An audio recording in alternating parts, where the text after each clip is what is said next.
Assalamualaikum warahmatullahi wabarakatuh. Kembali lagi di Ama Adi Channel, di Ama Adi Memaca.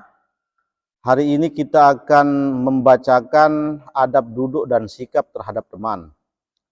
Bismillahirrahmanirrahim. Ibnu Umar radhiyallahu anhu berkata, Rasulullah shallallahu alaihi wasallam pernah bersabda, janganlah seseorang di antara kamu mengusir orang dari tempat duduknya, lalu ia duduk di tempat tersebut. Hendaknya kalian memperluas dan memperlapang tempat duduk. Ibnu Umar tidak pernah duduk di tempat yang sebelumnya ditempati orang lain, lalu diberikan kepadanya. Muttafaq alaih. Pelajaran, larangan seseorang menyuruh orang lain berdiri dari tempat duduknya untuk ditempati oleh orang yang baru datang. Meskipun yang baru datang itu lebih tinggi ilmunya maupun lebih tua umurnya. Hukum ini berlaku bagi laki-laki dan perempuan. Para fuqaha membuat pengecualian, yaitu jika telah dimaklumi bahwa ada orang yang biasa duduk di tempat tersebut tertentu di masjid untuk mengajar, ketika tempat tersebut diduduki orang lain, maka ia boleh diminta berdiri untuk dipersilahkan kepada guru tersebut. Demikian halnya dengan pedagang di pasar. Jika ia sudah bisa menempati lokasi tertentu, maka ia boleh mengusir orang lain yang menempatinya. Para fuqaha juga mengecualikan hal-hal lain.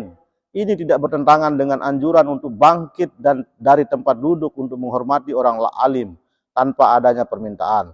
Tetapi Ibnu Umar radhiyallahu anhu tidak melakukannya secara sifat wara yang ia miliki dan khawatir hal itu termasuk perbuatan yang dilarang. Selain itu, hadis ini juga berisi anjuran untuk memperluas tempat duduk untuk orang yang baru masuk. Abu Hurairah radhiyallahu anhu berkata bahwa Rasulullah shallallahu alaihi wasallam bersabda, apabila seorang di antara kamu berdiri dari tempat duduknya, maka ia lebih berhak dengan tempat tersebut. Hadis riwayat Muslim. Pelajaran, orang yang lebih dulu duduk di suatu tempat di masjid atau di pasar, maka tempat itu menjadi haknya. Karenanya jika ia meninggalkannya untuk suatu keperluan, maka ia berhak mengusir orang yang mendudukinya. Wa an Jabir bin Samurata radhiyallahu anhu maqala kunna idza ataina nabiyya sallallahu alaihi wasallam jalasa ahaduna haitsu yantahi. Wa qala hadisun hasan. Jabir bin Samurah radhiyallahu anhu berkata, apabila kami mendatangi Nabi sallallahu alaihi wasallam, maka seorang dari kami duduk di tempat terakhir. Hadis riwayat Abu Daud dan Tirmizi. Pelajaran, adab duduk dalam suatu majelis ialah hendaknya seseorang duduk di saf belakang yang masih kosong. Bagi yang baru datang, hendaknya duduk di tempat yang kosong selama tempat itu tidak khusus disediakan untuk seseorang atau ditinggal pemiliknya karena keperluan mendesak.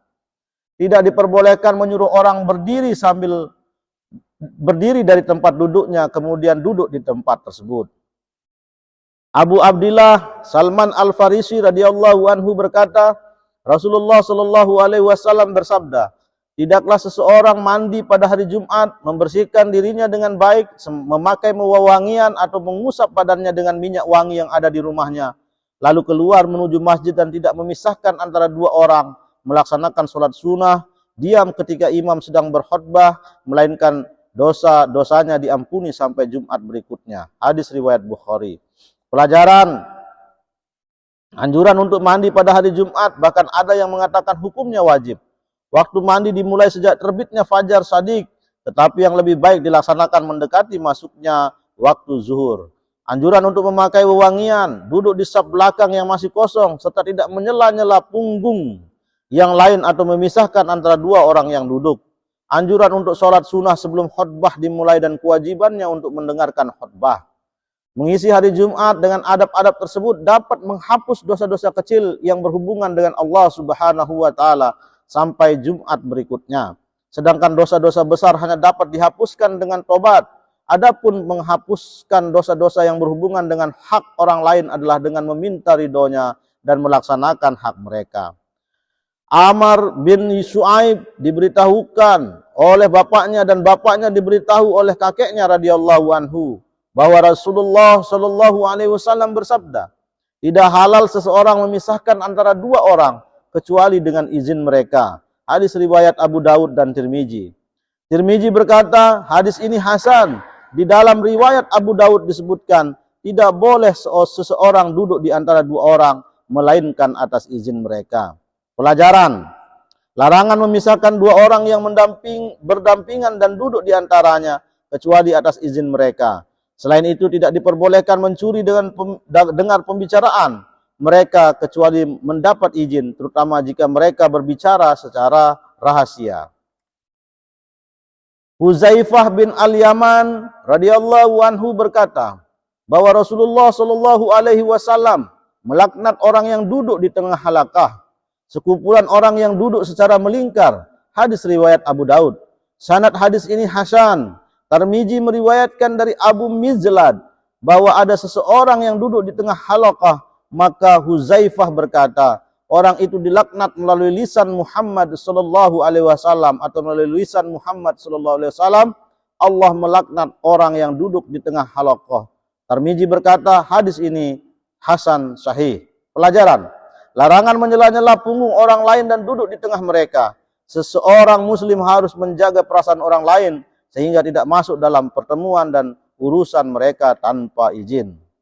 Abu Sa'id Al-Khudri radhiyallahu anhu berkata, aku mendengar Rasulullah sallallahu alaihi wasallam bersabda, majelis yang paling baik adalah yang lapang. Hadis riwayat Abu Daud.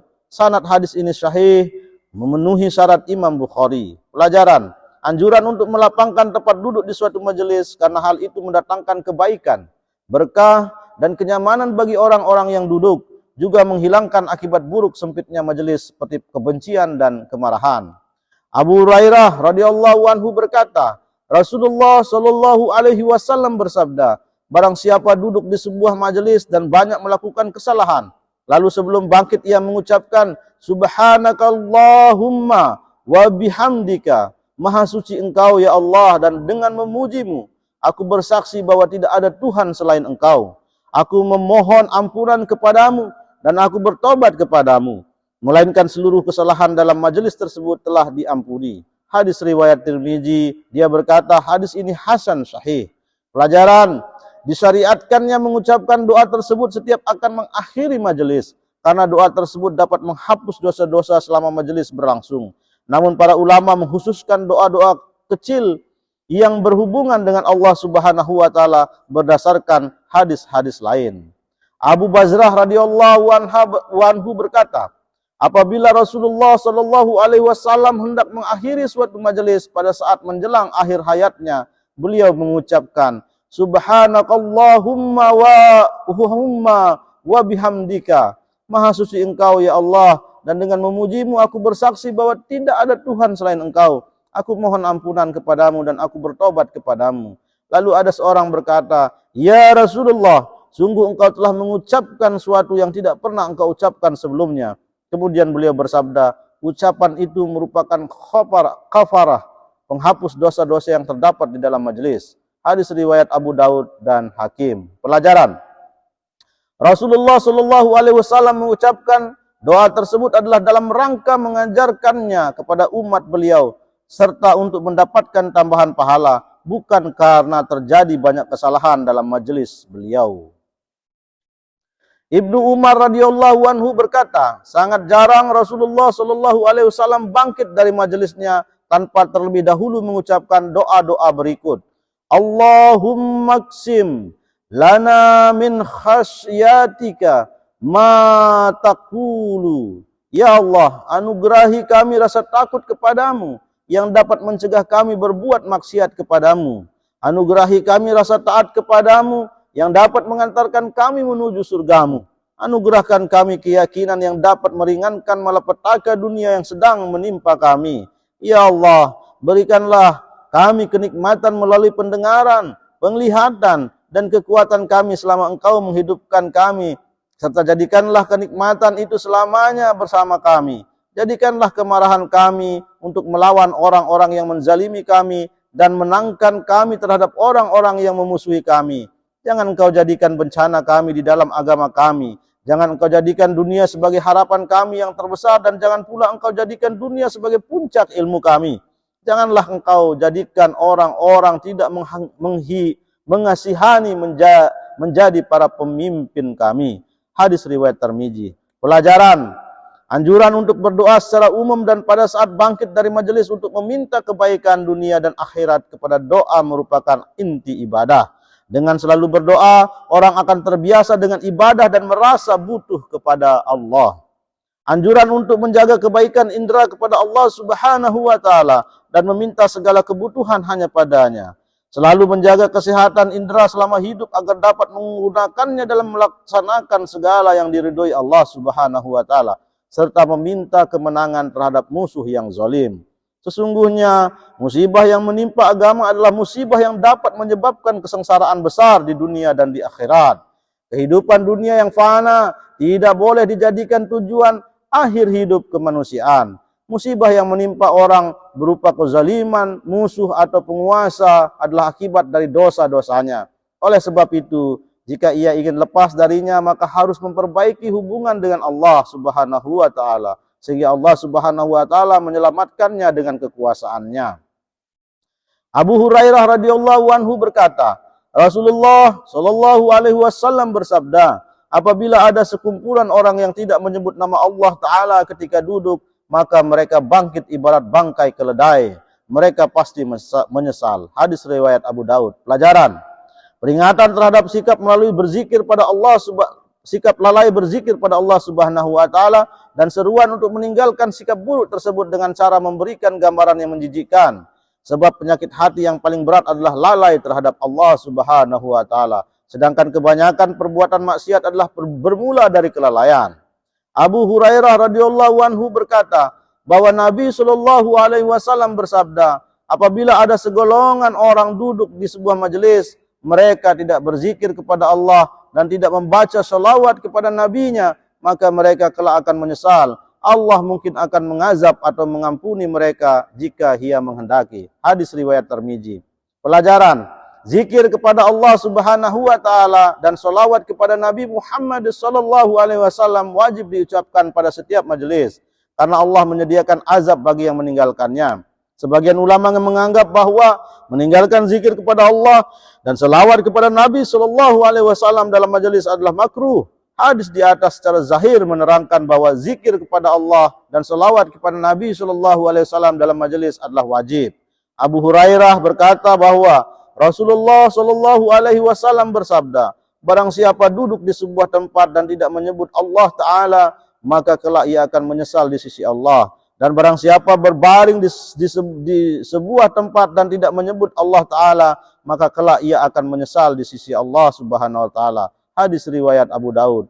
Pelajaran, pentingnya zikir kepada Allah Ta'ala di setiap tempat agar seseorang muslim selalu berhubungan dengan Allah Subhanahu Wa Ta'ala.